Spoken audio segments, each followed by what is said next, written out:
well, this verse answers how we can have victory. It says, "But thanks be to God which giveth us the victory through our Lord Jesus Christ."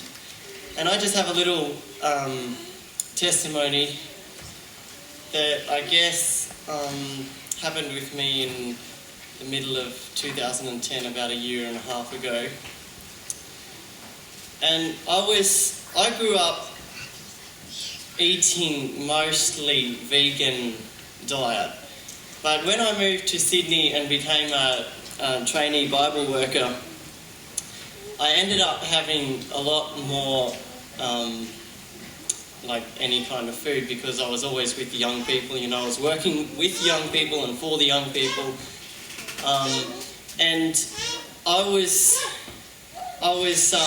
eating more and more of this, and I started reading through the testimonies, and I was reading volume 1 and getting through there, and I was becoming convicted that this wasn't good, eating cheese and these other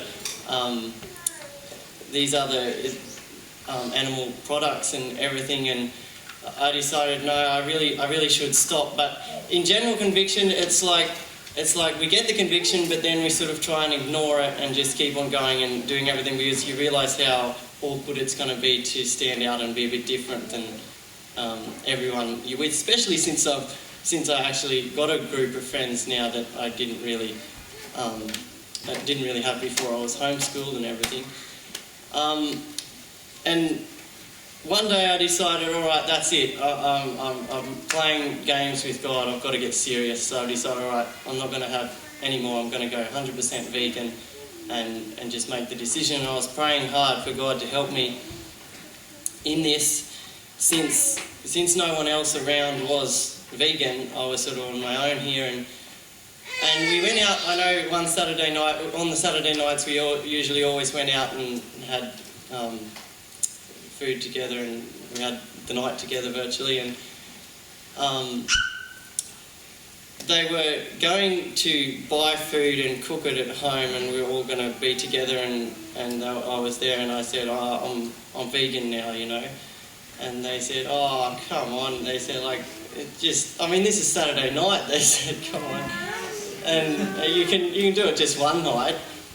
And I was like, mate, it was hard. And I decided, all right, yeah, no, it's all right, you know. And so I went along with it, and I ate all the food, everything, like normal. And then, at the time, it doesn't seem like a big thing. You think, oh, it'll be all right just this once. Like, that's the temptation, that's how it comes across. And then you get home after it all, and it's like it hits you so strong. It hit me strongly. I'm like, oh, that is shocking, you know. I've just promised God something, and now I've gone back on it. It's like I'm playing around with God here. And so I think I went through maybe a couple of these experiences before God helped me enough to be able to withstand and give it up completely and be able to say no at any time without any exceptions. But I can say at every point I remembered, God, I think, put it in my memory to pray about it, because it was such a hard thing at the time of the temptation. And I really believe that God, obviously, He gave me the victory through Jesus, and He can, if we set our will to follow Him, He will give us the victory, because I've experienced that. So.